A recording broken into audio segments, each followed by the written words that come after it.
শুনি রাখো, হযরত মা আয়েশা আম্মা জান 2 মস্ক পানি আনিয়ে রাসূলের সামনে গোসলের জন্য প্রস্তুত হয়ে গেলেন।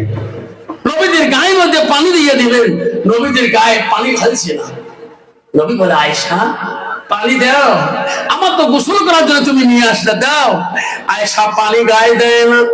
আয়েশা পানি কেন গায়ে দেয় না বলো না কেন? আয়েশা বলে, নবী গো নবী, আমি আবু বকর মেয়ে 7 থেকে 9 বছর বয়সে গো নবী, তোমার সাথে আমার আব্বা বিবাহ বন্ধন দিয়েছে।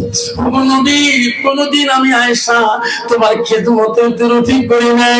নবী গো, আমার একটা প্রশ্ন আছে গো নবী, তোমাকে আমি গোসল করে দেব, গায়ে পানি ঢালিয়ে দেব, আমার একটা প্রশ্ন আছে। নবী বলে, আয়েশা রে কি প্রশ্ন বলো। গো নবী, আমি আয়েশা বলতে চাই না, কথা বলবে না, কি বলো। ওগো নবী, তোমার শিশুকালে, তোমার বাল্যকালে, ওগো নবী, তোমার কোন রোগ, কোন বসন্ত, কোন কলেরা হয়েছে নাকি? ওগো নবী, তোমার গার মধ্যে এত কালো কালো কালো দাগ দেখা যায়। নবী কথা বলে না। নবী করে আয়েশার দিকে তাকায় আর কান্দে আর বলে, আয়েশা ওই দিনের কথাগুলো তুমি মনে করে দিও না। আয়েশা রে, আমি নবীর বড় কষ্ট পাই। আয়েশা, আমার জীবনে কোনোদিন পছন্দ করে না হয় নাই। আয়েশা বলছে, হুজুর তোমার শরীরে এত কেন কালো কালো দাগ দেখা যায়? নবী বলে, আয়েশা ওই দিনের কথাগুলো মনে করে দিও না, আমি নবী বড় কষ্ট পাই রে, আমি নবী বড় ব্যথা পাই রে। আয়েশা বলছে, হুজুর কোন দিনের কথা বলে আপনি কষ্ট পান? আয়েশা, আমার জীবনে কোন রোগ হয় না, ব্যাধি হয় নাই, বসন্ত কলেরা হয় নাই। আয়েশা রে, ইসলামের খাতিরে তাইবের জমিনে আমি দিন প্রচার করতে গেছিলাম। আয়েশা রে, তাইবের মানুষ আমার চিনতে পারে নাই, আমার পাগল বলছো রে। আয়েশা পাগল বলছে। তাইবের যুবকরা, তাইবের মানুষ আমাকে পাথর মারি মারি আমার দেহটা কালো করে দিয়েছে। আয়েশা রে, সেই দিনের কথা যদি তুমি মনে করে দাও, আমি নবী বড় কষ্ট পাই। আয়েশা, তাইবের জমিনে তাইবের যুবকরা পাথরের বাড়িতে আমার শরীরের কাপড় গুলা রক্তে রঙিন হয়ে গিয়েছে।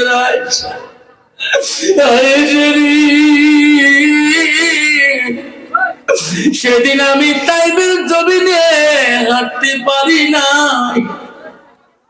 আয়েশা, আমার রক্ত রঙিন শরীরটা দিয়ে আমার পায়ের জুতা গুলা রক্তর জন্য খলখল শব্দ হয়েছে।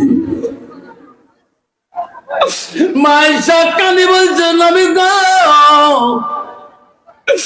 ইসলামের জন্য এত কিছু করলেন, উম্মতের জন্য এত কিছু করলেন, মাবুদ মাওলা কি তোমার সাহায্য করলো না? নবী বলছে, আয়েশা রে, তৎক্ষণাৎ তাইবের জমিনে জিবরাইল হাজির হয়ে বলছে, আসসালামু আলাইকুম ইয়া রাসূলুল্লাহ। লাব্বাইক, আমি হাজির গো নবী। বলুন ওগো নবী, কাঁদবেন না, তাইবের জমিনে কাঁদবেন না। ও নবী, আমি জিবরাইল আসলাম, আল্লাহ সহ্য করতে পারে নাই তাইববাসীর উপরে।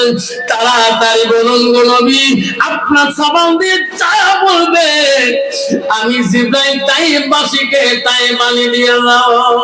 ও নবী, আপনি বলুন। ও নবী, তোমার জবান দিয়ে না বলা পর্যন্ত আমি জিবরাইল তো কিছুই করতে পারি না।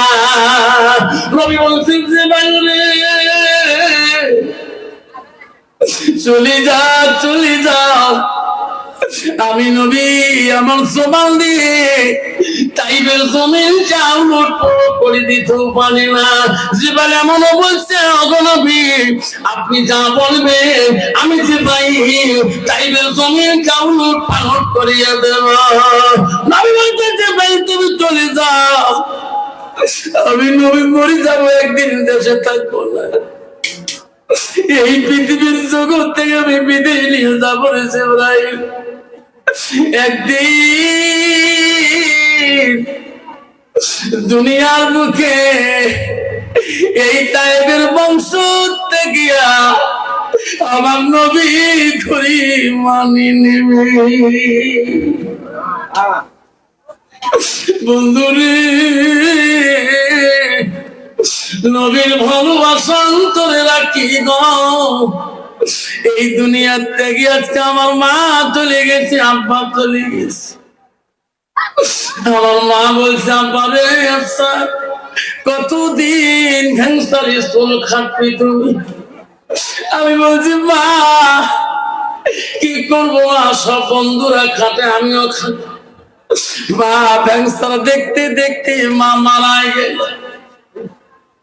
গাড়ি কিনলাম, নতুন গাড়ি, স্কুল করতে ক্লাস করতে হয়, লেট হয়, 4 টাকা খুঁজবার থেকে আনলাম, নতুন গাড়ি আনলাম, কত আনেন, কত মাদ্রাসা তালিমকে দাওয়াত করলাম। আমি এলাই গাড়ি চালাবো না, আলেমদের কাছে দোয়া নেব, তালিমদের কাছে দোয়া নেব, গ্রামের ময় মুরব্বীদের কাছে দোয়া নেব, সবাইকে দাওয়াত করব, নতুন গাড়ি মিষ্টি মুখ করাবো, রান্না বাড়া করলাম, কুরবানি করলাম। হায় রে গ্রামের থেকে ময় মুরব্বী আসল, সবাই মসজিদে গেল, মুফতি সাহেব বলল হুজুর এখানে দোয়া হয়ে যাক। দোয়া হয়ে গেল, বাড়িতে দৌড়ে আসি রে, তোমাদের সাথে ছাত্ররা বসা আগে রেডি করতে হবে। আসি দেখি আমার ভাইরা সব রেডি করিতেছে, আমি ঘরের বারান্দায় যে কান্দি। আমার বড় বেটি বলে আব্বা কান্দিস কেন?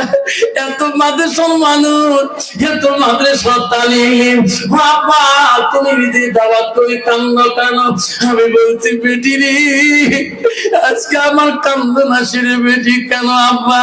হ্যাঁ বেটি আমার নতুন গাড়ি, বাইরে কত মুরব্বী মানুষ হাত দিয়ে বলাইতেছে, আজকে যদি আমার মা থাকতো রে বেটি, আমার মা নাই, গাড়িতে বলে বলে আশীর্বাদ দিত। বেটিরে কান্দি রে, আমার মার ভাগ্য বলো না এই নতুন গাড়িতে চলা। বেটি বলছে আব্বা গো তোমার মা চলে গেছে, আমাকে না তুমি আম্মা করে ডাকো। আমি কি তোর নতুন গাড়ি চললে কি জীবন শান্তি হবে না? আমি বলছি বেটি রে তোমার বয়স হয়ে গেলে বিয়েও দিয়ে দেবো, জামার বাড়িতে যাবা, জামার ভালোবাসায়, শাশুড়ির ভালোবাসায়, শ্বশুরের ভালোবাসায় আমার তুমি ভুলে যাবা।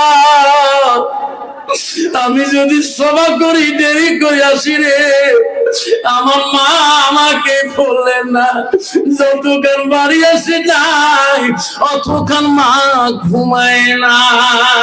আল্লাহ রাসূল বলেছে